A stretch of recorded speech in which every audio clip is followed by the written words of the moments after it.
Salam alaikum, coucou tout le monde. Aujourd'hui, je viens avec une recette qu'on appelle chez nous kharingo. C'est bizarre comme nom, certes, mais c'est le bagrir, on va dire le nom qui est connu. Et puis en français, les crêpes mille trous. Cette recette-là, elle est vraiment top. Je la fais toujours, depuis toujours, et je la réussis à chaque fois que je la fais. Et on peut la manger avec tout ce qu'on veut, avec de l'huile d'olive, du miel, du beurre. Ou alors du Nutella. Il y en a même qui aiment avec le Nutella, mes enfants par exemple. Là du coup je vous montre un petit morceau que j'ai huilé. Et là voilà, avec une petite cuillère de Nutella, ça passe vraiment bien aussi. Mais mes préférées, c'est celle à l'huile d'olive. Du coup là, je vais vous présenter ce que j'utilise dedans. Il n'y a pas grand chose. On va utiliser juste semoule, de l'eau, la levure et du sel. Du coup là je vais commencer par vous présenter. On va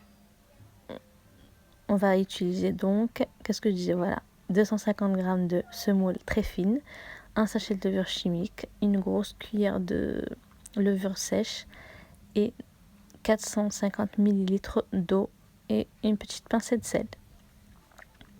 Et bien sûr je vais faire ça avec le monsieur cuisine. Du coup dans le bol mixeur je vais mettre mon eau, toute l'eau bien sûr, et la levure par la suite. Je rajoute le deuxième bol.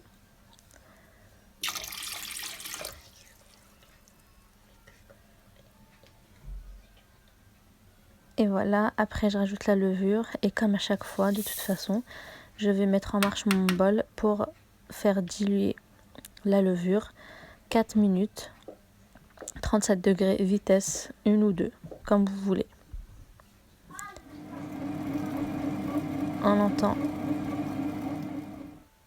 mon robot marcher, là du coup ma levure elle est bien diluée. Et après, qu'est-ce qu'on va rajouter? Voilà, on va rajouter la levure chimique et vous allez voir qu'elle s'active tout de suite. Et après ça, on va rajouter ce qui reste en fait, les 250 g de semoule très fine ou même fine, ça peut faire l'affaire. Ou alors même si vous n'avez pas de semoule, vous pouvez utiliser la farine aussi, il n'y a pas de souci. Et on rajoute par la suite aussi du sel, une pincée de sel ou remplir un petit peu le creux de sa main. Pour ceux qui ont la flemme de prendre la cuillère comme moi.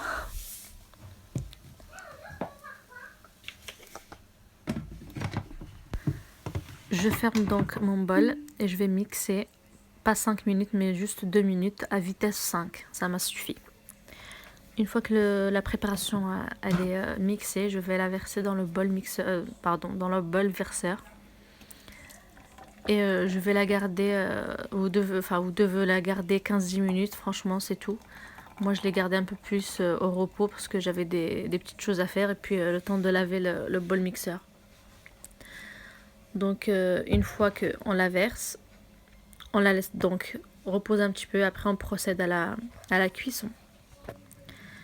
Dans une poêle, on prend en fait une poêle et en poêle froide, on met notre préparation dans une poêle froide et une grande louche suffit pour une petite crêpe.